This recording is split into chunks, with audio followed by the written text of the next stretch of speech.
If I had to start completely over today with no audience, no clients, no money, and no list to fall back on, and I had to make my first $10,000 with Claude, here's exactly what I would do. And I'm not talking in theory here, because a year and a half ago, I was making 50 grand a year doing marketing for an insulation company. I'd barely even touched ChatGPT. Months later, I'd crossed 100 grand as an AI consultant doing the exact thing that I'm about to walk you through. I'm gonna show you the one problem that I would go after first, because it pays the most, and honestly, it's the easiest one to prove, and then how I'd find the business, what I'd actually say to get them on a call, what I'd charge, and how I'd use Claude to do all the heavy lifting at every single step, from the research all the way down to the actual build, so that by the end of this video, you know the exact move that you'll be making this week. And the part that almost nobody gets right is which problem to pick in the first place, because most people pick the one that's almost impossible to get paid for. So let me save you a few months of spinning your wheels. Here's the thing.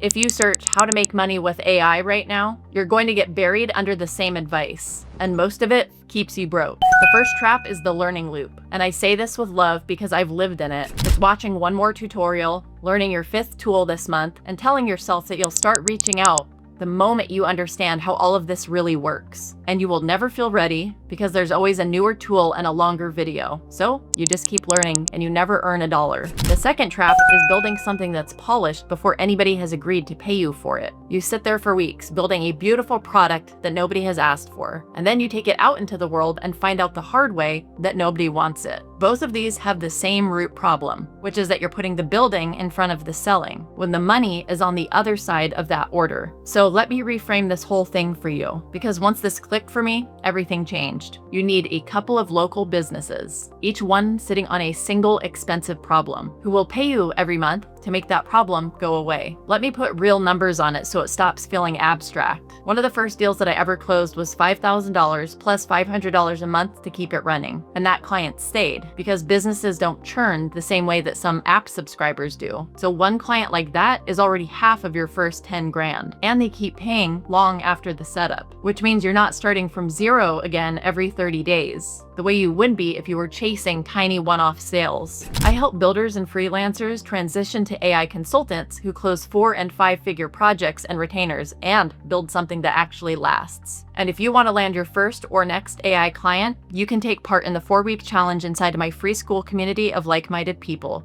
or you will find a free course that's honestly better than most paid courses out there, and you'll get direct one-on-one access to me for whatever questions you might have. The link is down below. Now, let's get into it. So which problem do you actually go after? Because this is the part I promised you, and it's the part that decides whether you make money or not. I run every opportunity through what I call the expensive problem filter, and a problem only passes if it does 3 things at once. So let me walk you through them. The first one is that it's costing the business money every single month, and they can feel it. Not a nice to have, not a someday thing, but money walking out the door right now in a way that the owner is already annoyed about it. Because when a problem is already bleeding them, you're not convincing them to spend. You're just showing how to stop the bleeding. And that's a much easier conversation. The second is that it's a local business that actually has the money to pay you, which is why I love the boring ones. HVAC, plumbing, insulation, dentists, roofers, the kind of business that everybody needs and nobody posts about. Most of them are doing real revenue. They're not luxuries that disappear during a downturn, and they can comfortably afford a few $1,000s every month if you're making them more than that. And the third is that you can prove the return fast, because a problem that you can put a dollar figure on is a problem that you can charge a lot to solve. Let me give you the 2 that pass this filter every time. The first is leads slipping through the cracks, and this is the one I would lead with. I built a voice agent for a business once, charged them $5,000 up front plus $500 a month, and it saved them about $1,600 a month versus the receptionist they were paying. And then it caught all of the calls that used to go to voicemail and then straight to their competitor. 2 months later, the owner told me that it had brought in at least $50,000 in revenue, just because the leads were getting followed up with in seconds instead of sitting in a voicemail box for 3 days. That's an expensive problem, and you can see exactly why she kept paying. The second one is the dead database, and this one feels like it's printing money for the client. Almost every one of these businesses has a list of old leads and past customers. just sitting in a CRM doing absolutely nothing. So picture an HVAC company with around 5,000 old leads. And even if only 5% come back, that's 250 jobs. And at a $3,000 average job, that's $750,000 in revenue on a list that they'd already given up on. I charge somewhere between $2,000 and $8,000 for a campaign like that, depending on the size of the list. Or I'll do $3,000 up front plus a cut of whatever it brings in. And when you frame it as found money against a number that big, the price stops being scary. And I know the boring niches don't sound exciting, but that's exactly why they work. So stay with me. These businesses have money because everyone needs their AC fixed or their pipes working, whether or not the economy is good. They have real daily pain because half of them are still running on paper forms and spreadsheets, and a person that they're paying full-time to do that work that software should be handling. And almost nobody is actually building for them because every AI creator out there is chasing that shiny consumer app, which means the plumber and the installation company down the street are wide open. And that gap is your whole opportunity. And I know this one personally because I literally worked for an insulation company. So when I started, I went after the exact businesses that I already understood. And you can do the same with whatever world that you already know, even just a little. So here's the actual path from nothing to your first signed client. And I want you to watch how Claude does the heavy lifting at almost every step, because this is where the whole thing goes from sounding hard to feeling almost unfair. You start by picking one problem in one niche and going deep, instead of being a little useful to everyone. So let's say you're going to be the person that fixes slow lead follow-up for home service companies. The first thing I would do is open up Claude and have it research that world for me. I'd literally ask it to break down the HVAC industry,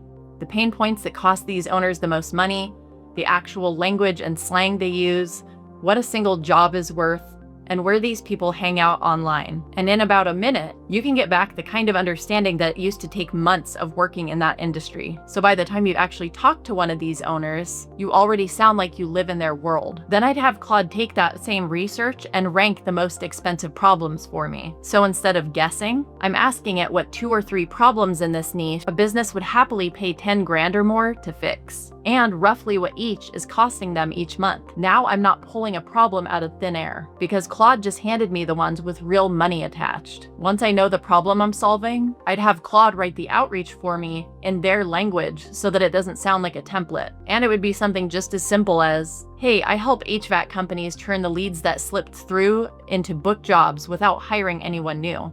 Would you be open to 15 minutes this week? Then I find 10 of these businesses on Google Maps or in a couple local Facebook groups, which is plenty to start. And then I send that message to all 10. When one of them gets on a call, you do not pitch. You ask questions and let them tell you what's broken and what it's costing them, because the whole build plan is hiding inside of their answers. So you're asking things like, walk me through what happens when a lead comes in. How fast does somebody actually call them back? And what's one job worth to you? And here's the move that I love, because with their okay, you record that call. And then you take the transcript and drop that entire thing into Claude and have it pull out the build plan and the pricing for you. At that point, the client is basically telling Claude what to build, since you're just feeding it their own words, and out comes a plan that lays out what to build, how to build it, and what to charge based on what they just told you the problem is costing them. Then comes the part that everyone thinks is the hard part, which is actually building the thing. And you can do that in Claude too. I don't know how to code. I never learned, and I build everything in plain English by handing Claude that plan and letting Claude Code do the actual work. So whether it's the campaign that goes back through their dead database or the system that follows up with new leads in seconds,